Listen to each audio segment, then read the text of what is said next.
Hi guys, we're back. A little earlier this week. See Jeff Brown over there. Whoops, got you a different side this time. Brown, I'm Anthony Castanera. This is OversteerTV, the podcast online. One of these days I'll get the name right in the right order. You got to forgive me. I'm really tired because yesterday there was a lot of racing going on. I was up all night watching WRC. These guys, the Rally Safari Kenya, it's like, holy crap. I mean, that's wow. the amazing thing you've ever seen. If you go on YouTube, watch some of the highlights. NASCAR, Formula One, IndyCar, they're wussies compared to these guys and what they do. And the coolest thing, one of the coolest things about them is when they break their cars, which they do often, especially in the Safari Rally, they have to get out there and they fix them and get back at it. They carry tools with them in the car. They use straps. The piece of suspension broke. Use some straps, stick it on there. We'll get down to the paddock later on and fix it. I mean, one time, one guy in Rally Mexico, funny, he blew out his radiator. They patched it with some stuff they had, and they had no liquid to put in it. So he went to, like, all the fans on the side of the road. He got beer, and so he filled up his car with Corona. And hit it back to the paddock to fix the car later on. Incredible stuff. But nobody's watching it here in the U.S., so we won't talk about it. To me, we have Formula One, we have IndyCar and NASCAR. The biggest news for us, how we're down here in South Florida, was there's this rumor. Everybody's talking about it now that the reason why Miami, the Homestead race, was in March this year is because after this, and after the Formula E race next month, they're going to be shutting down the Speedway and doing major renovations to bring it back. So then NASCAR comes back in November for the finale at Homestead again, back like the good old days. That'll be 2026, right? The 2026 finale. The rumor got more credence is because Sunday up on the NASCAR website, they look at the schedules for next year and everything like that. They had Homestead had a schedule race in November, NASCAR race in November. So what does that tell you? Once that word got out, then they took it down right away because it hasn't been announced. But looks like it's gonna happen. So you think it's a credible rumor? A lot of people I know. I actually called the Speedway this morning. Of course, nobody was there because after NASCAR weekend, Monday they take that day off. But I left a message with the PR person to get back to me. So let's see what happens. I'm sure I'm on a list of a lot of other people who are calling asking the same thing in the press. It'd be interesting how they're gonna fix up the Speedway. What will they? That's what I'm really more interested in. What would they plan to do to the Speedway? I don't imagine they would be changing the track itself. Just more of the grandstands and the buildings around it. I don't see the drivers. I mean, it's every driver's favorite track is Homestead-Miami Speedway, especially Kyle Larson. And he would be the loudest to protest if they decided now maybe repave the track, keeping the same configuration. Yeah. The asphalt is worn and it eats a lot of tires, and it is about time for a repaving. But I kind of like it the way it is right now. I mean, it's perfect. I wouldn't change anything except maybe the grandstands. Yeah. Heard a lot of things, some grandstand stuff. I've been hearing they want to put a roof over the grandstands, over part of the grandstands. Put some stuff up there, especially in turn one, so late in the afternoon the sun doesn't cause as much problems. Put up something to block that late afternoon sun on the front straightaway. I really didn't pay attention that much to the NASCAR race yesterday. How was the crowd? Was it full? It wasn't sold out, but it was a good crowd. There were gaps, in there, but they had a decent crowd. It was better than I thought it was going to be. If you looked at the truck race or the Xfinity race Friday and Saturday, there was absolutely nobody there. I mean, it's just they need to start giving tickets away to that truck race, because in my opinion, the truck race the trucks put on the best show. Yeah, they put on they put on a great show, and there's just nobody there to see it. The Infinity race. So I've got some PR marketing stuff that they may be interested in, but I'm not going to give it away right here. They're going to have to pay me for that. I got to see part of the race because I was watching the IndyCar race over at the Thermal Club. And they broke in. And I was watching the IndyCar race, and I thought somebody had switched the channel on me. Yeah. They were having some kind of technical difficulties. I never did hear what those technical difficulties were. Yeah, I'm sitting there watching it. I'm having a little snack watching it. Like I really missed that. But anyway, I'm watching. Next thing, the screen went blank. Then all of a sudden, a commercial came up. Like, oh, they had a little problem. Then another commercial. Then it was like 8 minutes of commercials. And then, oh, we're at the NASCAR race now. At first, when they finally came back, Will Buxton said that they total power loss for everybody at the track. Wow. Turned out not to be true. Everybody else was saying, I was following on social media at the same time. Everybody's saying, oh no, we got power. Everybody's got power. Now it turns out, at least IndyCar saying that their truck, the broadcast truck, a breaker blew. A breaker popped. Okay. Makes sense. And breakers pop and everything, but did it take that long to flip a breaker? Well, they probably had to search that out. You know, it's just a sign doesn't pop up and say, I'm broke over here, fix me. You know, you have to start searching everything out, you know, tracing wire and all that kind of stuff to make sure to find it. You know, it's sort of like a trial and error. You just keep unplugging stuff, plugging it back in until you find the thing that's not working. So actually they probably got it done pretty quick in actuality, but on live television, it seems a lot longer. And I think there were some technical difficulties in Formula One too, especially by the Ferrari team. We'll get to that. They were having some technical difficulties. Yeah. Let's roll back to NASCAR first. First off, kudos to you. You picked Larson. I called it. Oh, geez, it was like he almost did the sweep, the entire weekend sweep. He dominated Friday, he dominated Saturday, and he didn't dominate Sunday, but he did win the race. All that matters. But he almost won the Saturday race with that late caution with 8 laps to go, and then on the restart, somebody ran into the back of him, lifted his tires up off the ground, and then he couldn't get caught up back after that. But he was. A couple more laps, he would have won that one too. So what's Carl License? What is the secret here in Homestead? What is the? Well, it's just his driving style, right up against that wall. He literally goes and he's an inch away from the wall through the entire turn. And anybody else that tries it, they end up running into the wall.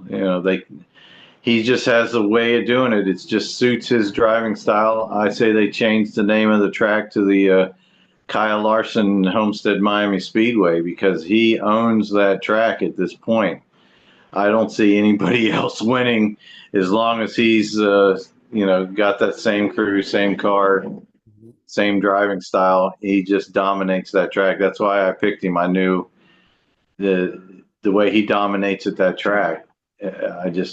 He would have had to been crashed or engine failure or something in order not to win that race. You're right about the wall because after the IndyCar race, I turned on the NASCAR race and I caught the last few laps.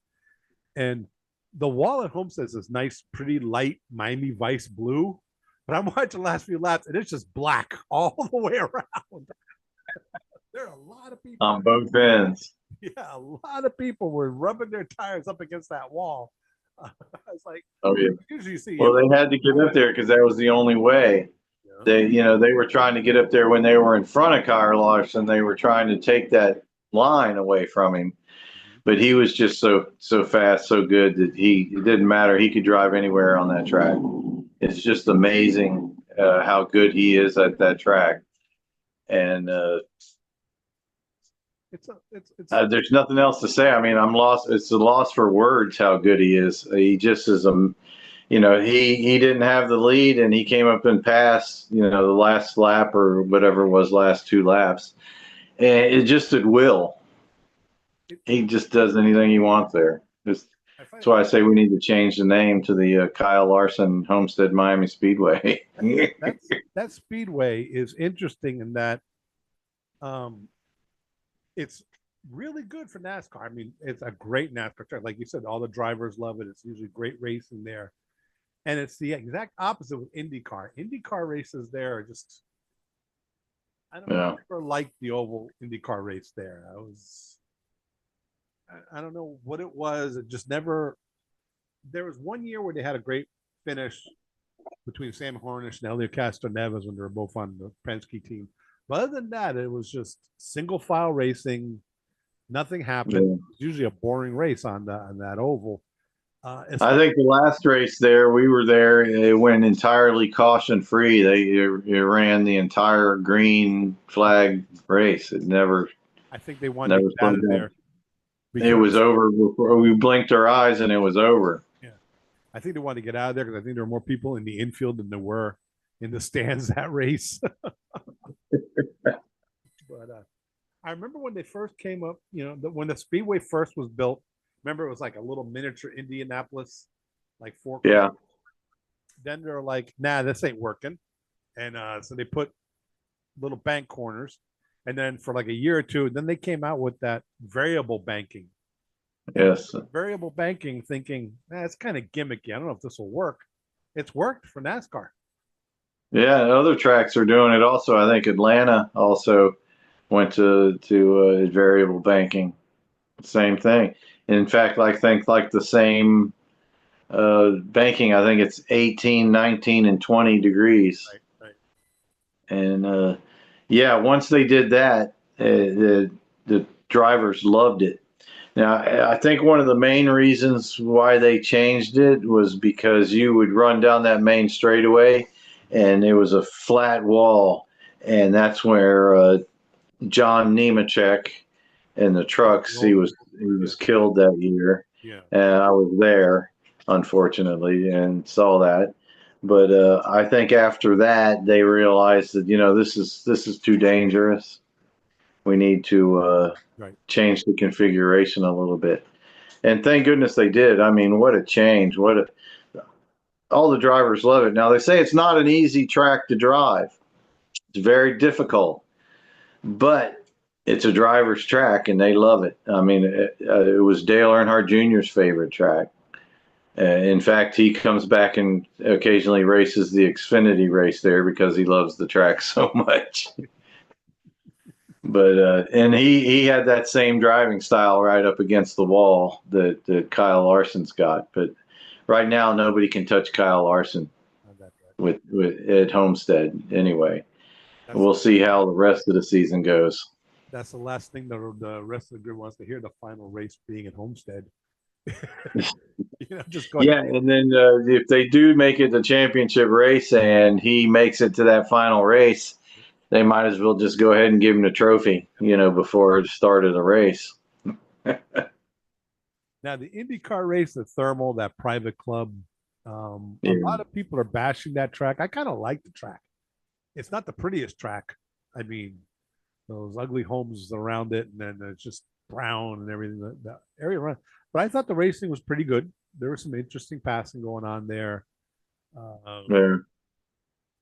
Pato O'Ward was like running away with the race until all of a sudden Alex Palau said, "Now I'm going to win this one," and just, Yeah, I thought that McLaren was going to have a 1-2 finish. They were going to have a big weekend right there. McLaren did have a big weekend because they still finished second. But you got to hand it to Zach Brown.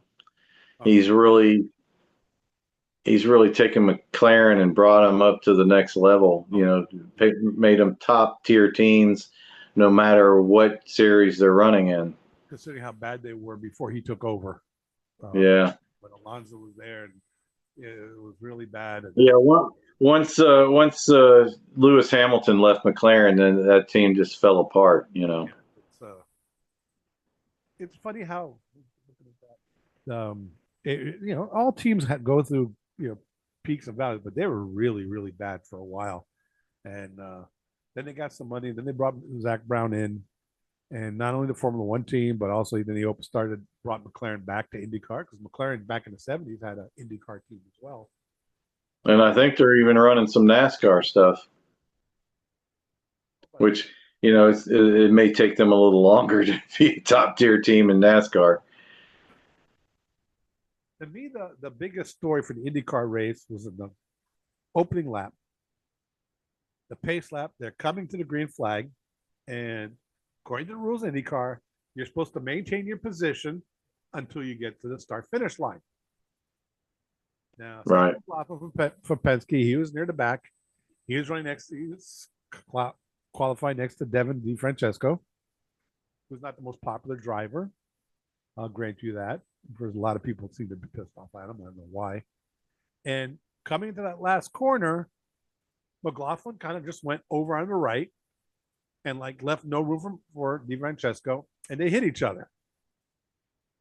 And then the green flag goes, and then they keep going and everything. Then IndyCar says they're penalizing DeFrancesco with a drive-through penalty, and I'm like, no. It's like they were technically still on the pace lap. McLaughlin was supposed to leave him room for them to go around that corner, and DeFrancesco had no place else to go. He was expecting to be spaced there. I'm not going to point any fingers, just like to point out that McLaughlin drove for Penske, and Roger Penske owns a series. Well, Penske did not have a good race there at the private club. They were running in the 20s. Mm-hmm. They did not have a good day. They did okay in St. Pete. This past weekend they didn't do well. Remember, this season is the first time Tim Cindric's not running the racing operations for him. He was there. He was calling the race, I think, for Newgarden, but he's not running the whole operation anymore. So I don't know if that has anything to do with it. Power, they all qualified poorly. Power moved on up there. He got the 5th or 6th or something from starting 20th. So that was pretty good. But it was just another IndyCar race. There was some good passing, nothing to write home about. They need help. Yeah, that Speedway, I can't figure out why they would race at a private club that is not open to the public. It's just I guess a bunch of millionaires have paid money so they will come race on their track outside their backyard, I guess. I don't know. Well, this year they sold 5,000 tickets. They're going to allow 5,000 people to come in, buying tickets for, I think it was $475 for the weekend, which is kind of hefty for IndyCar. Yeah. Now the word is they're going to be talking with Thermal Club to see about next year, maybe using a different configuration or to be able to put in more stands or something. And I know it's not them in there. Let's be honest. People aren't banging the door of Vince down in Indianapolis saying, "Hey, we want to host an IndyCar race." It's not happening. Yeah. It's not the money they need to be able to the millions it takes to put on an IndyCar race. So it's a case of beggars can't be choosers. Yes, people like to see our IndyCar race in Homestead. Yes, people like to see the Michigan 500 back and everything. But if nobody's going to put up the money, if there's nobody there, nobody's going to do it. Yeah, people like to see Texas back. And that's not going to happen because after a while they realize they're losing money out of it. So, well, they could come back to Homestead and run the road course. Yeah, I always said road course. I would like to see that. Road course under the lights at night, guaranteed pack. Oh, yeah. Which brings us, we're talking about money. Oh, it's the Formula One. Fun weekend. That was a good race. It was an interesting race. The sprint race was fun watching Ferrari, Lewis Hamilton winning the sprint race. Haas, who stunk up the joint. We thought, oh, it's going to be a long season. They had 2 guys finishing the points this weekend. Yeah, I was amazed at Haas. Haas actually, both cars finish up in the points. Amazing. Especially after as bad as they were doing. After what happened after the race, Ocon, I think, got 5th, so he did really well.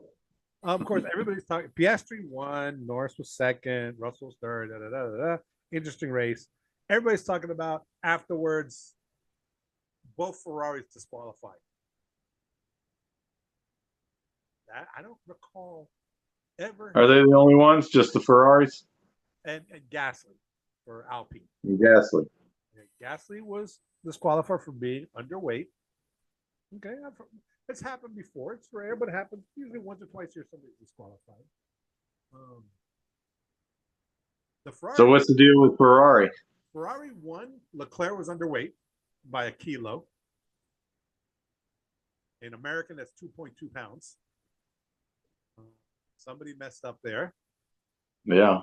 Yeah. Well, Leclerc's car was missing the end plate there on the front wing, so that was weight off of the car. But in Formula One, if you lose pieces from damage, when you get the part for May, you're allowed to replace that part with a similar part to make up the weight. So they went there and they gave him a new wing, that had been homologated and everything. Here, replace that. He was still 2.2 pounds underweight. Hamilton was disqualified for the skid plate being too thin. They had rubbed the skid plate too much. And those are the 2 things in Formula One that if you violate those 2 rules, it's instant disqualification. You can, anytime that you get disqualified or penalized, you're allowed to appeal. Ferrari said, you got us. We messed up. We're sorry. They're not even going to do appeal.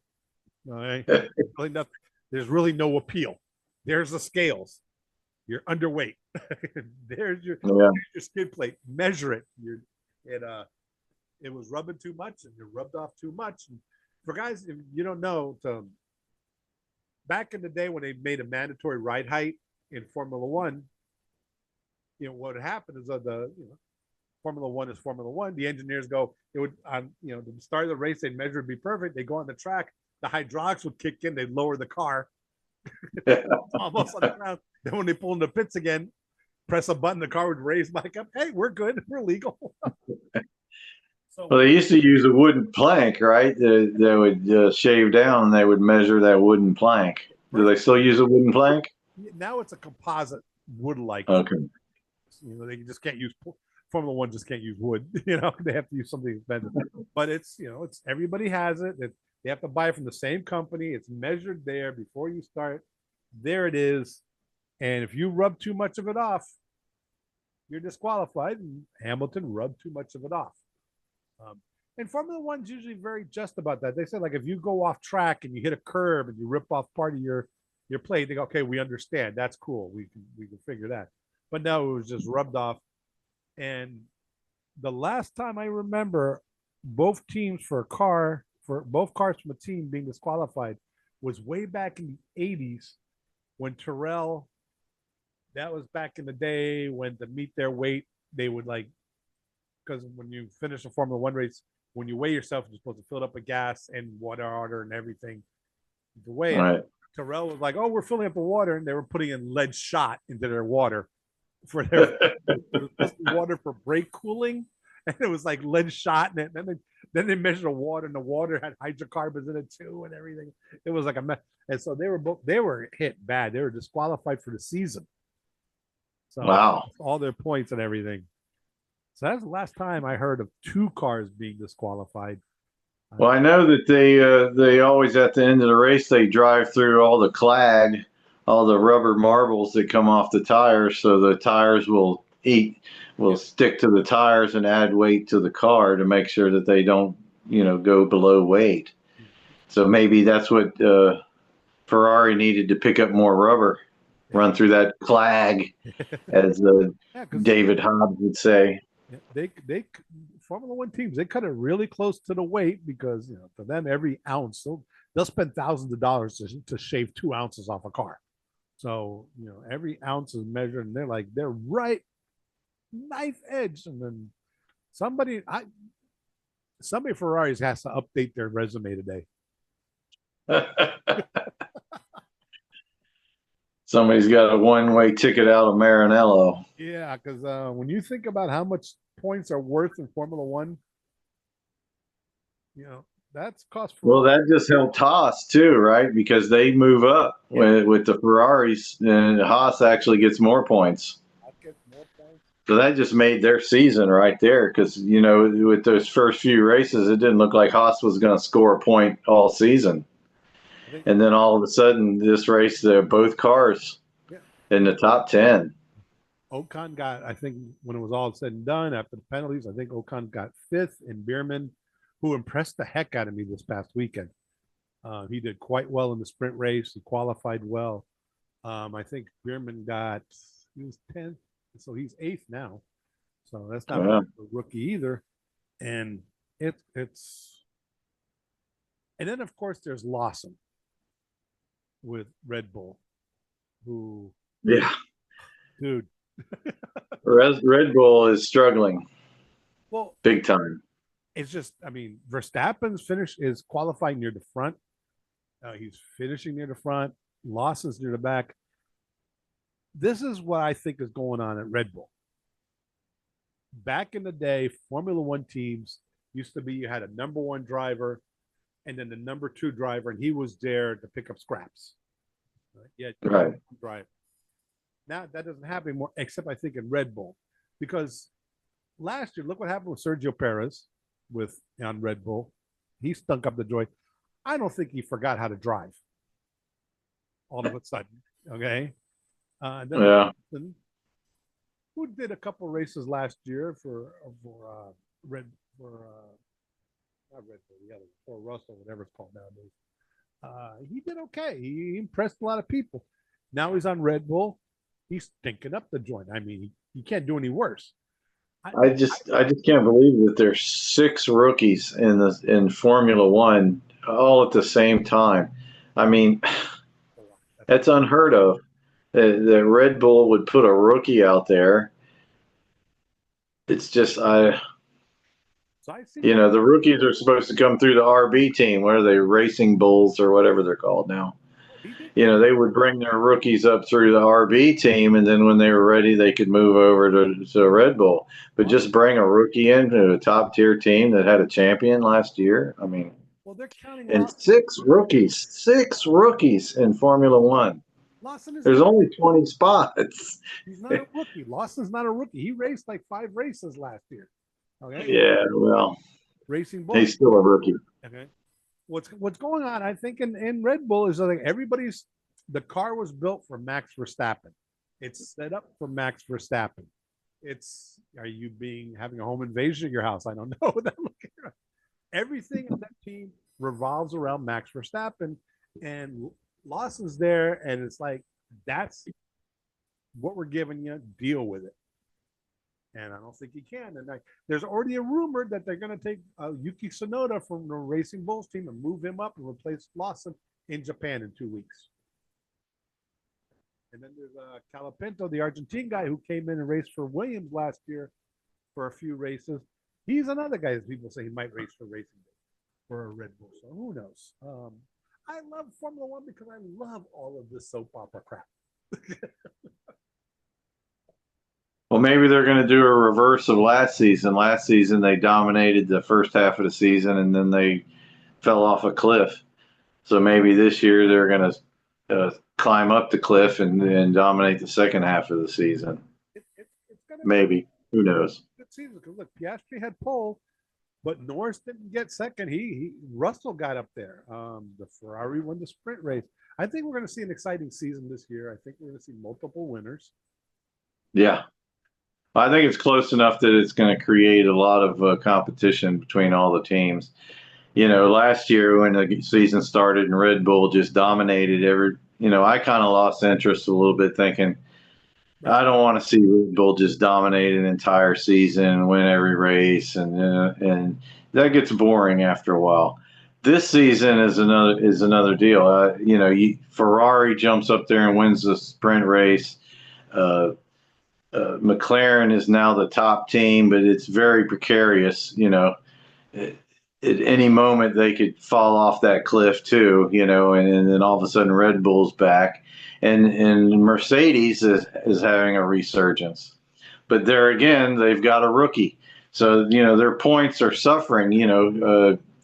Russell is having great races, great finishes, but the Mercedes team, they're not going to have the points to compete for the Constructors' Championship because of the rookie running in the back. Well, Antonelli's doing pretty good. I think for a rookie in his second race, he's been the points the last 2 races. So I think right now, I honestly believe there's 7 drivers who have a legitimate, who would not surprise me if they win a race. Piastri, Norris, of course, Leclerc, Hamilton, Russell, Antonelli, and Verstappen. I think Antonelli could win a race this year. And then, of course, there's always the off chance, some weird thing, yellow flags, safety cars, and some you have a Gasly or somebody else win a race for a surprise. So we're looking at a really good season in Formula One. NASCAR is getting back to normal. Larson finally won a race this year, so we're back to the good old days of NASCAR. IndyCar is doing IndyCar things. Well, they had Fox, and while NASCAR was had to go back to FS1, they weren't even on the main channel; they were just a cable channel, and they probably still got more viewers than the IndyCar on Fox, a network station. We'll get the ratings tomorrow, let you know. And if I hear anything from the Speedway, I'll drop a quick thing on our social media, because we're on Instagram, guys. We're on TikTok. We're in Facebook. We're on Twitter also. So if you don't follow us anywhere, YouTube. Obviously YouTube. We even do this on Spotify, so you can listen to it. If we're too ugly for you, you can just listen to us on Spotify. Here are Melodious Tones. And soon, Jeff is still working on our new theme song. Yeah. And with that, I'm going to bid you guys adieu. Jeff, it's been fun. We had a great week. We're going to some more. This is going to be a slow week. I don't think all we have is NASCAR this week. But we'll be back next week with another great. So like, share, questions, anything you want, drop us a line. We'll see you next week with another great episode of OversteerTV, the podcast online. I got that wrong too. It's oversteertv.net online, the podcast. Oh. Maybe.